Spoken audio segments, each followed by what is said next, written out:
अस कही जोग अग्नि तनु जारा, भयव सकल मुख हाहाकारा।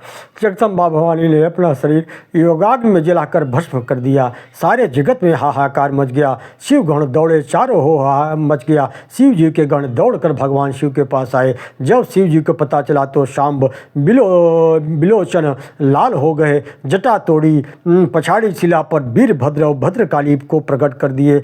वीरभद्र को आज्ञा दी। वीरभद्र शिवगणों के सैन्य को लेकर के आए। दक्ष का विध्वंस यज्ञ विध्वंस कर दिया। देवताओं की पिटाई की। देवता भागे। दक्ष के सर को काट डाला गया, उनको अग्निकुंड में डाल दिया गया। भृगु महाराज की दाढ़ी खींच ली गई।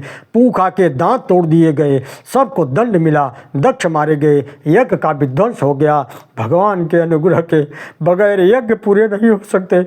जब तक यह हम पूर्वाग्रह से युक्त हैं तब तक अनुग्रह उपरांत उतारता नहीं।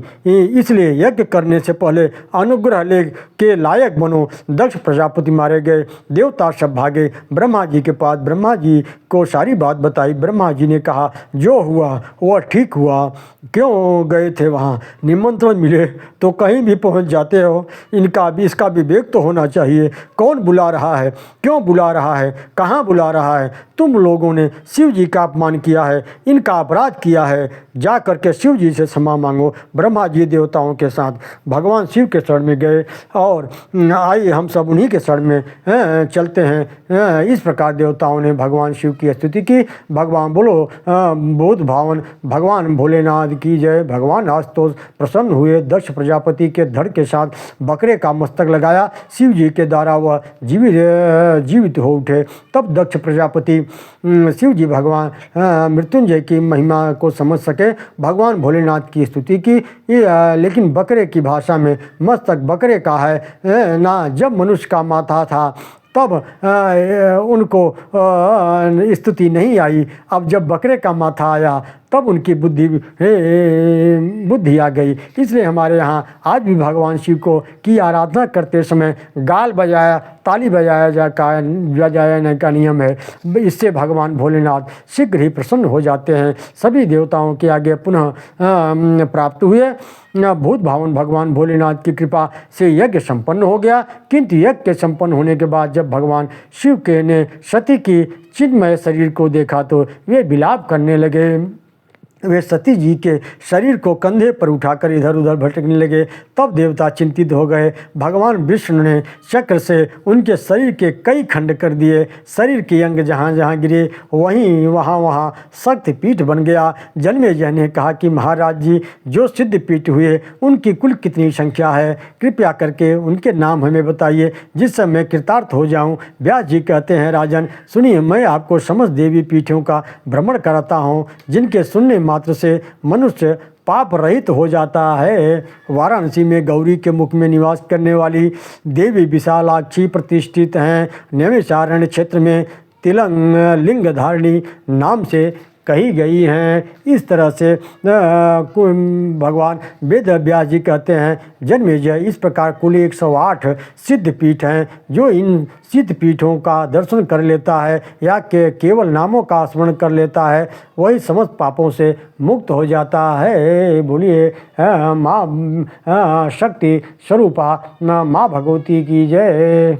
सामूहिक रूप से भाग करके भगवान नारायण के पास गए।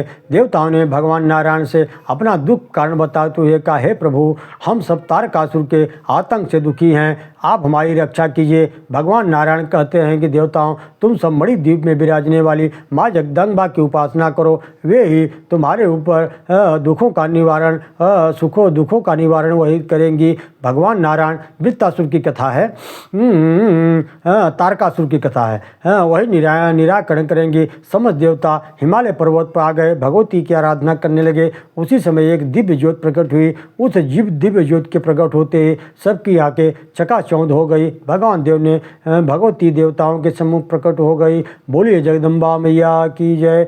सब देवता हाथ जोड़कर भगवती की आराधना करने लगे। नमो दिव्यै महादिव्यै शिवाय सत्यम नमः, नमः प्रकृत्यै भद्राय नियता प्रणता स्मृता। हे देवी आपको नमस्कार है।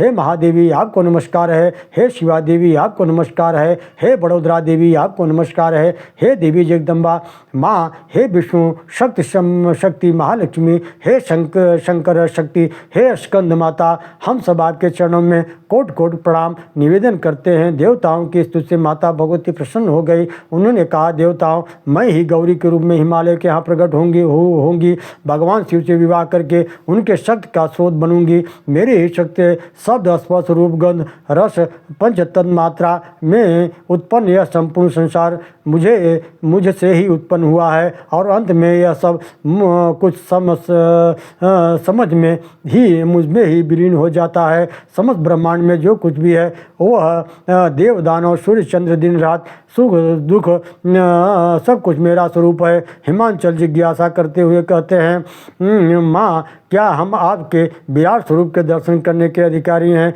माता भगवती हिमालय जी के अनुमोदन को स्वीकार करके स्वयं को विराट स्वरूप में प्रकट कर देती हैं। समस्त देवता माँ के विराट स्वरूप का दर्शन करते हैं। मस्तक ही उनका आकाश, सूर्य चंद्र दोनों नेत्र, रात और दिन यह उनकी पलकें हैं। 14 भुवन उनके ही शरीर में स्थापित हैं।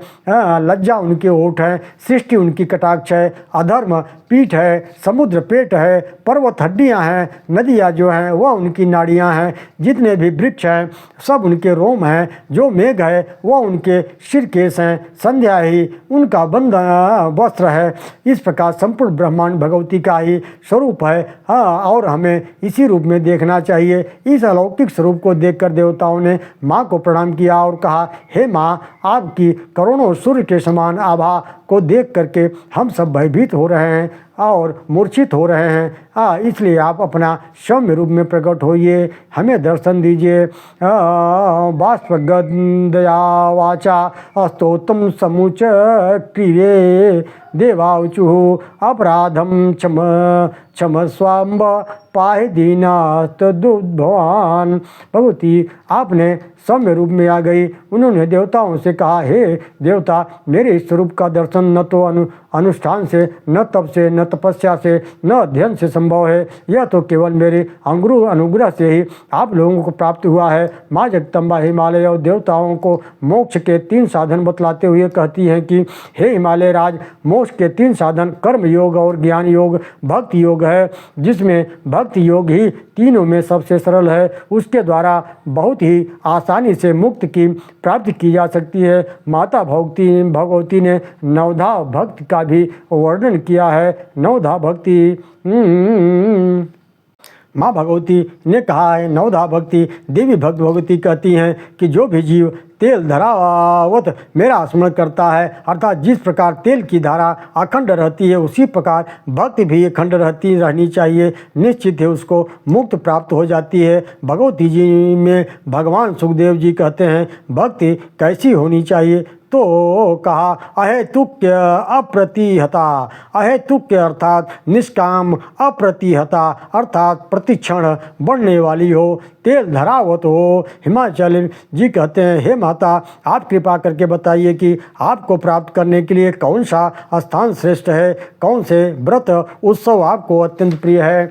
माता भगवती कहती हैं कि हिमालय राज, वैसे तो सभी स्थान मेरे लिए प्रिय है, क्योंकि मैं स्वतंत्र हूँ, सभी कालों में हूँ, सर्वव्यापी हूँ। लेकिन फिर भी मैं आपको कुछ स्थान बता रही हूँ जो मुझे अति प्रिय है। कोल्हापुर में, लक्ष्मी रूप में, माधोपुर में, रेणुका रूप में तथा अन्य पवित्र स्थान में जैसे तुलजापुर, ज्वालामुखी, विंध्याचल, अन्नपूर्णा, काजीपुर, नील पर्वत, मीनाक्षी रूप में, चीन देश में नील सरस्वती के रूप में, अभेद्य दाना धाम में, बांग्ला रूप में मेरा दर्शन होता है। इन सब स्थानों में कामाख्या देवी का जो मेरा स्थान है वह सर्वश्रेष्ठ है। पुष्कर क्षेत्र में देवी गायत्री, अमरकंटक में देवी चंडिका, नीमसार में देवी ललिता, वृंदावन में देवी कात्यायनी के रूप में मैं स्थित हूँ। अब मैं आपको व्रतों के बारे में बता रही हूँ। चैत्र और आश्विन मास के नवरात्र में के व्रत मुझे अत्यंत प्रिय हैं। सोमवार तथा प्रदोष व्रत भी मुझे अत्यंत प्रिय हैं। श्रावण मास में मेरा पवित्र उत्सव मनाया जाता है। इससे मैं बहुत बहुत अधिक प्रसन्न होती हूँ। व्रत के दौरान सुहागिन स्त्रियों, कन्या, ब्रह्मचारिणी स्त्रियों को भोजन अवश्य कराना चाहिए। बोले हो दुर्गा मैया की जय, आदि शक्ति जगत जननी जगत माता की जय। सज्जनों, इस तरह से यह 7वां स्कंद की कथा यहीं पे संपूर्ण होती है। कल मैं पुनः आप लोगों को समक्ष 8वें स्कंद की कथा लेकर के प्रस्तुत रहूँगा। तब तक के लिए जय माता जी, जय माता जी। प्रेम से बोलो जय माता जी। नमो दिव्यै महादिव्यै शिवायै सततं नमः। नमः प्रकृत्यै भद्रायै नियताः प्रणता स्मृताम्। ॐ हैं ह्रीं क्लीं चामुण्डाय विच्चै। ॐ हैं ह्रीं क्लीं चामुण्डाय विच्चै। ॐ हैं ह्रीं क्लीं चामुण्डाय विच्चै। बोलिए काल रात्रि अष्टमी का तिथि है। बोलिए काल रात्रि महारानी की जय, महागौरी की जय, महालक्ष्मी की जय, महासरस्वती की जय। ओम नमो भगवते वासुदेवाय।